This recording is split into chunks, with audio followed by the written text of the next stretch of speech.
Terkait jelang puncak haji, panitia penyelenggara ibadah haji memeriksa pendirian tenda-tenda berpendingin ruangan di Padang Arafah. Sementara jemaah calon haji Indonesia gelombang kedua mulai berdatangan di Bandara Internasional King Abdul Aziz, Jeddah, Arab Saudi.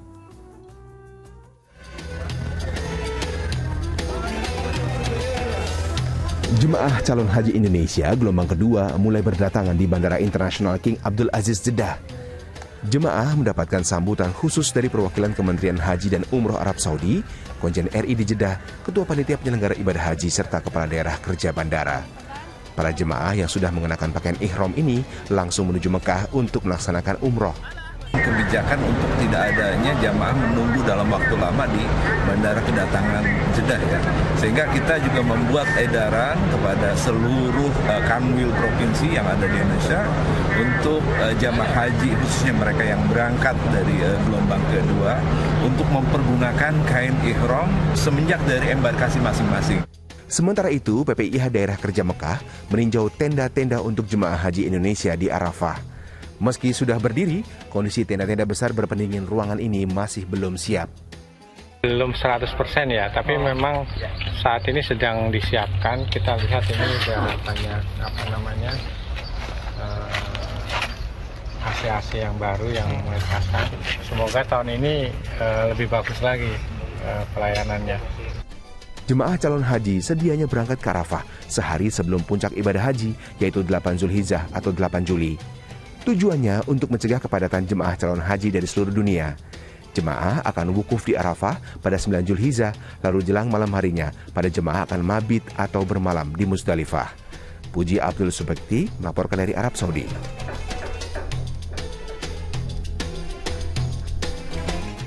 Alhamdulillahirrabbilalamin, jemaah calon haji gelombang kedua sudah mulai berdatangan di Bandara King Abdul Aziz, Jeddah, Arab Saudi. Ustaz Subki, ada perbedaan pandangan Ustaz terkait mikot makani bagi jemaah yang turun di Bandara King Abdul Aziz.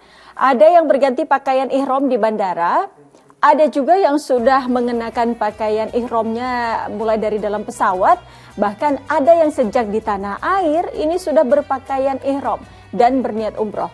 Bagaimana menurut Ustaz Subki melihat hal tersebut? Iya, ini memang kan sesungguhnya waktu itu kenapa ada di Bandara King Abdul Aziz, waktu itu kan dari fatwa ulama Indonesia terutama ya, karena mengingat kesulitan misalnya memakai kain ihram di atas pesawat gitu ya, sehingga kemudian dikeluarkan fatwa. Ya, karena sesungguhnya mikot makani buat orang-orang yang datang dari Indonesia ya, ini kan melewati Yaman ya, makanya mikotnya orang Indonesia adalah mikot Ahlul Yaman. Ya, mikot Ahlul Yaman itu adalah Yalamlam. Kira-kira 30 menit sebelum pesawat itu landing di Jeddah. Sebetulnya memang Yalamlam itu jadi mikotnya orang-orang Indonesia gitu. Maka kalau dulu ada, ya saya juga sempat bermikot di di Bandara King Abdul Aziz waktu itu, sebetulnya yang utama itu adalah di atas pesawat itu ya. Kalau sekarang sudah ada imbauan dari pengurus haji, baik itu Departemen Agama, untuk memakai kain ihram, ini sebetulnya masalahnya sangat teknis gitu ya. Bisa dari tanah air ya, mungkin dia masih bisa pakai kaos, pakai jaket gitu ya.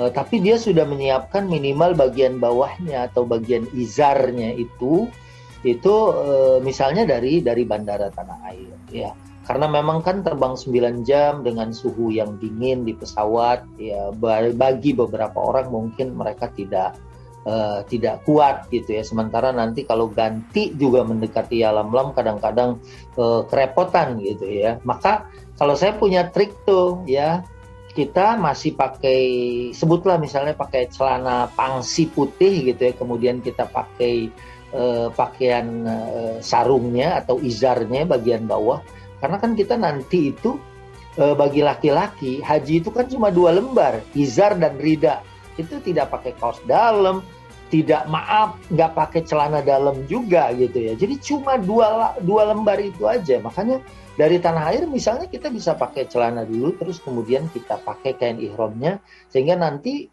begitu mendekati alam lam, kita hanya dengan mudah saja membuka celana pangsi kita atau celana ya bagian dalam ya, mungkin seperti celana daleman dan baju kaos ya, supaya menghindari dingin kita yang sangat mungkin bagi sebagian orang itu menusuk tulang gitu ya. Nah, begitu mau nyampe alam lam ya, nanti para pimpinan grup rombongan itu ya memberikan kabar supaya segera mempersiapkan diri. Kalau copot kaos, kemudian copot celana bagian dalam, kemudian menyimpannya lagi di koper kabin kita, ya insya Allah ini tidak terlalu sulit. Walaupun sebenarnya ganti juga di atas pesawat bagi ya orang-orang yang mungkin kalau 50 ke bawah masih oke lah. Itu kan masalahnya kalau dia 70, 80 dia sudah sudah agak susah untuk mengganti ya. Dan kebetulan sekarang juga kan usianya dibatasi 65 tahun ke bawah, sehingga kemungkinannya menjadi lebih mudah gitu ya. Nah, jadi itu kalau kita ihramnya dari atas pesawat, kemudian nanti pilotnya saat mengumumkan kita melewati alam lam, ya saat diumumkan ya kita langsung tinggal baca labbaika Allahumma umratan wa ahramtu biha lillahi ta'ala. Aku niat umroh, karena haji kita tuh kebanyakan orang Indonesia haji tamattu, niat ihram untuk umroh dari pesawat. Ini khurujan anil khilaf, keluar dari khilaf itu. Ini sebetulnya mustahab, perkara yang lebih baik gitu. Malahan justru menurut saya. Baik Ustaz, terima kasih tipsnya. Semoga ini juga bisa dilakukan bagi jemaah calon haji yang menyaksikan Muslim Update kali ini.